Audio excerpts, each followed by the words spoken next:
તો જનાદેશ જાહેર થઈ ચૂક્યું છે ને જનાદેશમાં કहीं ખુશી કहीं ગમનો માહોલ છે, પરંતુ ખાસ ગુજરાતની બેઠકની વાત કરીએ તો તેમાં ભારતીય જનતા પાર્ટીની જીત થઈ છે। મહારાષ્ટ્રમાં પણ જીત થઈ છે, પરંતુ ગુજરાતની આ બેઠક જે એટલી મહત્વપૂર્ણ હતી કારણ કે અહીંયા એડી ચોટીનું જોર ભારતીય જનતા પાર્ટી હોય, કોંગ્રેસ હોય કે પછી અપક્ષ ઉમેદવાર હોય તેમણે લગાવ્યું હતું અને અંતે હાઈ વોલ્ટેજ ડ્રામાના અંતે ભારતીય જનતા પાર્ટીના ઉમેદવારની જીત થઈ છે। છેલ્લા રાઉન્ડમાં જ આ મોટો ઉલટફેર જે છે તે અહીં જોવા મળ્યો અને ત્યાં આ બેઠક જે છે તે ભારતીય જનતા પાર્ટીએ જીતી લીધી છે અને ઉજવણીનો માહોલ અત્યારે દરેક જગ્યાએ વાવમાં દરેક જગ્યાએ ઉજવણીનો માહોલ જોવા મળી રહ્યો છે। સ્વરૂપજી ઠાકોરને ખોબલે જે મત આપ્યા હતા તે અંતિમ રાઉન્ડમાં એ મતો ખુલ્યા, મતપેટી ખુલી અને ત્યારબાદ સ્વરૂપજી ઠાકોરની આ જીત થતી જોવા મળી। ગુલાબસિંહ રાજપૂતે કહી દીધું કે થોડી ક્ષતિ રહી ગઈ છે, 1000 જેવા મતથી અમે પાછળ ચાલી રહ્યા છે, પરંતુ ચોક્કસપણે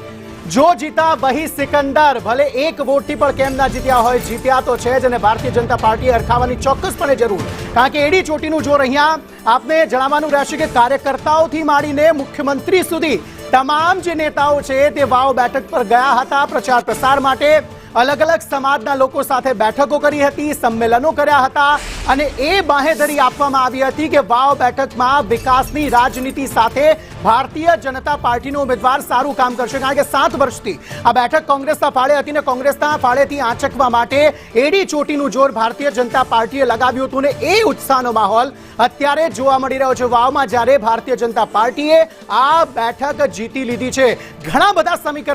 घણા બધા સમીકરણો કામ કરી ગયા, જાતિવાદનું સમીકરણ પણ હતું, બનાસ ડેરીનું સમીકરણ પણ હતું, અલગ અલગ જગ્યાએ જે સભાઓ કરવામાં આવી તે સમીકરણ પણ હતું, પરંતુ અંતે 15,000ની લીડ સાથે જ્યારે આગળ ચાલી રહ્યા હતા કોંગ્રેસના ઉમેદવાર અને અંતના રાઉન્ડમાં ભારતીય જનતા પાર્ટીએ આ બેઠક કોંગ્રેસ પાસેથી આંચકી લીધી છે। એક તરફ કોંગ્રેસના જે કાર્યકરો જે પહેલા હરખાઈ રહ્યા હતા તે હવે ઉદાસ જોવા મળી રહ્યા છે, નિરાશ જોવા મળી રહ્યા છે, કારણ કે કોંગ્રેસના પણ જે ઉમેદવાર છે, કોંગ્રેસના જે નેતાઓ છે તેમણે પણ એડી ચોટીનું જોર અહીંયા લગાવ્યું હતું। ખુદ ગેનીબેન ઠાકોરે અલગ અલગ જગ્યાએ જઈને સભાઓ કરી હતી, લોકોને આકર્ષવાના પ્રયત્નો કર્યા હતા, મતદારોને ખાસ આકર્ષવાના પ્રયત્નો કર્યા હતા। અલગ અલગ પોલિટિક્સ પણ અહીંયા જોવા મળ્યું હતું, તે મામેરાનું પોલિટિક્સ હોય, પાઘડીનું પોલિટિક્સ હોય, પરંતુ અંતે જીત થઈ છે ભારતીય જનતા પાર્ટીના ઉમેદવારની અને કાર્યકરોમાં હરખ અત્યારે જોવા મળી રહ્યો છે કે આ બેઠક અંતે જે પ્રયત્નો કરવામાં આવી રહ્યા હતા જીતના, એ જીતના પ્રયત્નો સફળ થયા છે અને અમારો ઉમેદવાર અહીંયા જીતી ગયો છે। અને આ દ્રશ્યો, ઉજવણીના દ્રશ્યો, ઉત્સવના દ્રશ્યો, ઉમંગના દ્રશ્યો કે જ્યાં પોતાના ઉમેદવારની જીતનો ઉત્સાહ સાથે અત્યારે સેલિબ્રેશન થતું જે છે તે જોવા મળી રહ્યું છે।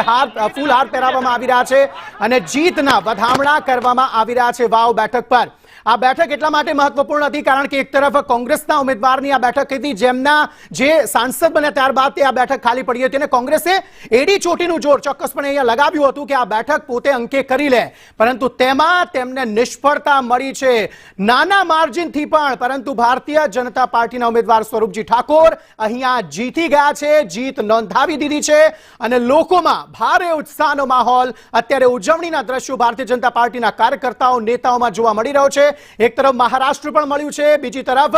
વાવ બેઠક જે છે તે પણ અંકે કરી લીધી છે ભારતીય જનતા પાર્ટી અને તેના જ કારણે આ ઉત્સવનો માહોલ, આ ઉજવણીનો માહોલ અત્યારે અહીંયા જોવા મળી રહ્યો છે। અમને જણાવી દઈએ કે અલગ અલગ જગ્યાએ માવજી પટેલનું ભારતીય જનતા પાર્ટીમાંથી અપક્ષ લડવું એ એક મોટું ફેક્ટર કામ કરી ગયું હતું કે જેમાં એવું લાગતું હતું કદાચ કે એ મતો માવજી પટેલને મળે તો ભારતીય જનતા પાર્ટીને તેનું નુકસાન થઈ શકે છે। કદાચ અંદરખાને ભારતીય જનતા પાર્ટીના કાર્યકર્તાઓ, નેતાઓને પણ એ ડર હતો કે માવજી પટેલના જે મતો છે તેના કારણે સ્થિતિ કદાચ ખરાબ થઈ શકે છે, પરંતુ વિપરીત સ્થિતિ જોવા મળી। માવજી પટેલ અપક્ષ ઉમેદવારી તેમણે કરી, તેમ છતાં પણ આ બેઠક જે છે તે ભારતીય જનતા પાર્ટીએ જીતી લીધી છે।